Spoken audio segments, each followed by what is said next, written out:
ચાલો મિત્રો, સ્વાગત છે તમારું અમારી કિયા કિચન રેસીપીમાં। તો ચાલો આજે આપણે બનાવશું ફુલાવ ભાત। ફુલાવ ભાત બનાવવા માટે મેં બધું વેજીટેબલ અહીંયા સંભાળી લીધું છે। તો ફુલાવ ભાત બનાવવા માટે મેં અહીંયા 1 વાટકો બાસમતી ચોખા લીધા છે। આ રીતે આદુ મરચીની પેસ્ટ કરી લીધી છે અને લીલા વટાણા લીધા છે। આપણે મરચું લીધું છે કેપ્સિકમની જગ્યાએ, તમે કેપ્સિકમ પણ નાખી શકો છો।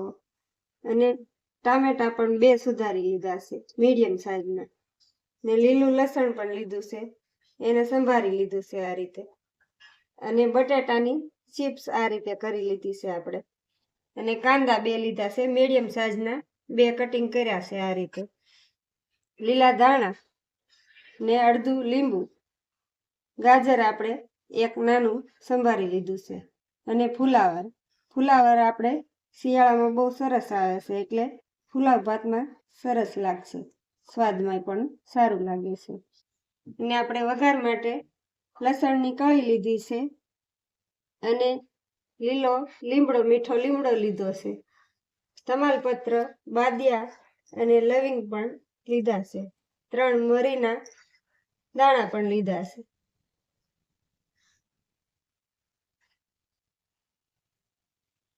હવે આપણે ગેસ ચાલુ કરી ને પાણી ગરમ મૂકીશું। તો આ પાણી ગરમ થાય એટલે આપણે હવે ભાતને ધોઈ નાખી।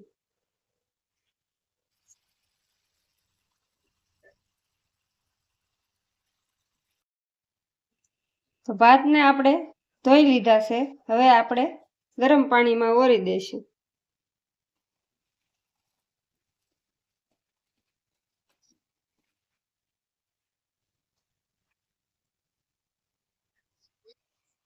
તો ભાતને આપણે અહીંયા સાઈડમાં બફાવા દઈશું અને આ ચૂલે આપણે વઘાર કરી લઈશું।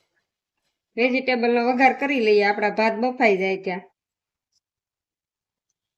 તો ભાતમાં આપણે અડધી ચમચી મીઠું એડ કરીશું, આપણે 2 ચમચી ઘી એડ કરીશું।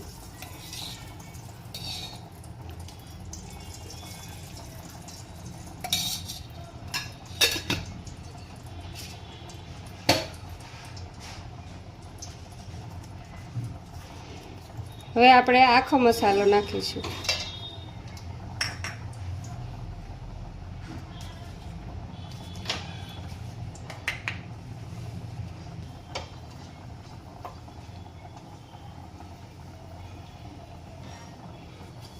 હવે આપણે મીઠો લીમડો એડ કરીશું, થોડી લસણની કળી પણ એડ કરીશું।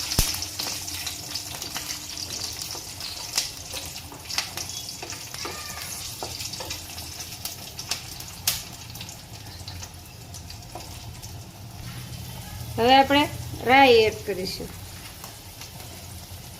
1 ચમચી જીરું એડ કરીશું, અડધી ચમચી હિંગ એડ કરીશું। આ બધાને સારી રીતે આપણે પાકવા દઈશું। ઘીમાં ફૂટી જાય એટલે આપણે કાંદા એડ કરીશું।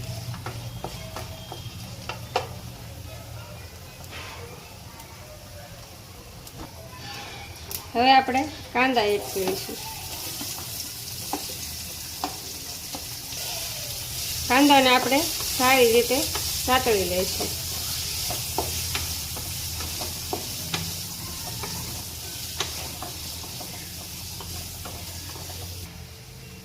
હવે આપણે બટાટા એડ કરીશું।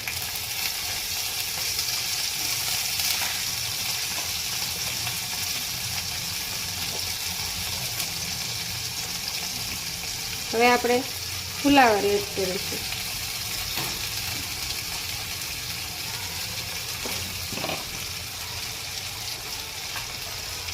અને ગાજર પણ એડ કરી દઈશું। આને આપણે સારી રીતે સાતળી દઈશું।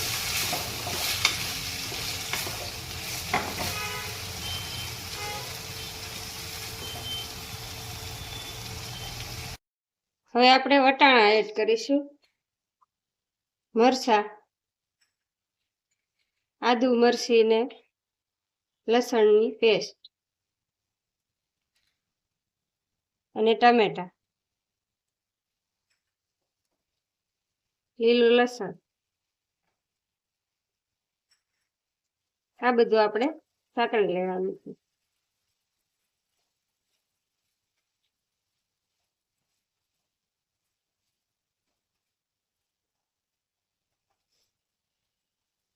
એક ચમચી ધાણા જીરું પાવડર, એક ચમચી નમક, એક ચમચી હળદર. નમક આપણે સ્વાદ પ્રમાણે નાખવાનું, કેમ કે મસાલામાં વધારે થઈ જાય તો પાછું ભાતમાં નાખેલું હોય એટલે ઓછું નાખવાનું, એવું લાગે તો પાછું નાખવા થાય છે.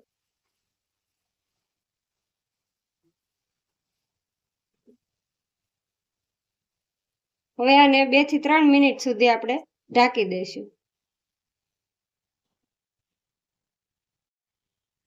તો હવે આપણે 2 થી 3 મિનિટ થઈ ગઈ છે. હવે આપણે જોઈ લઈશું.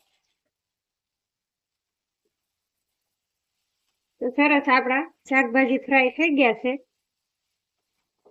તો આપણે આમાં લાલ મરચું એડ નથી કર્યું. તમે તીખું જો તમારા પ્રમાણે ખાતા હોય તો તીખું એડ કરી શકો છો. આપણે આદુ મરચીની પેસ્ટ નાખી છે એટલે એનાથી તીખું થઈ જશે, એટલે લાલ મરચું નાખવાની જરૂર પડતી નથી. તમે નાખતા હો તો નાખી શકો છો. હવે આપણે ભાત બફાઈ ગયા છે, ભાતને એડ કરી દઈશું. અને પહેલા આપણે ગરમ મસાલો એડ કરી દઈએ.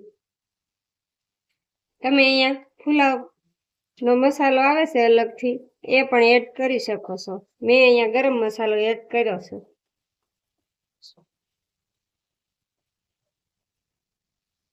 ગરમ મસાલો એડ કરી શકો, પાવભાજીનો મસાલો પણ એડ કરી શકો.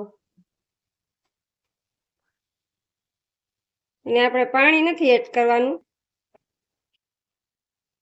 હવે આપણે ધાણા એડ કરી દઈશું, લીલા ધાણા.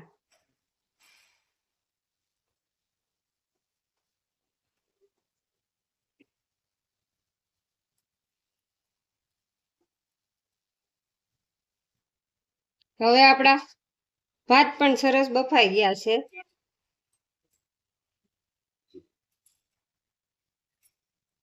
અને પાણી પણ જરી કઈ નથી રહ્યું. ભાત સરસ બફાઈ ગયા છે.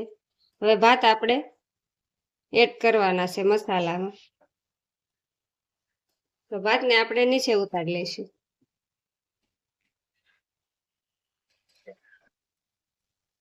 હવે આપણે ભાત એડ કરીશું.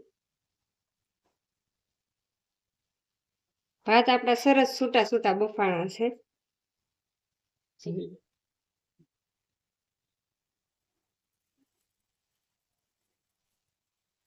ભાત નાખીને આપણે આ રીતે મિક્સ કરી લેવાનું છે.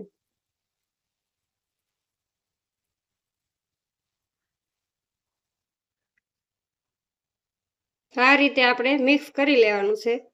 અને સરસ મિક્સ થઈ ગયા છે. છૂટા છૂટા સરસ થયા છે આપણે. અને ઘીનો સ્વાદ પણ સરસ આવે છે. તમે ઘી ને તેલ પણ મિક્સ કરી શકો છો. આપણે નકરું ઘી નાખ્યું છે. તમને એવું લાગે કે આપણે નકરા ઘીમાં નથી કોઈ ખાતું તો આપણે તેલ ને ઘી પણ એડ કરી શકીએ છીએ.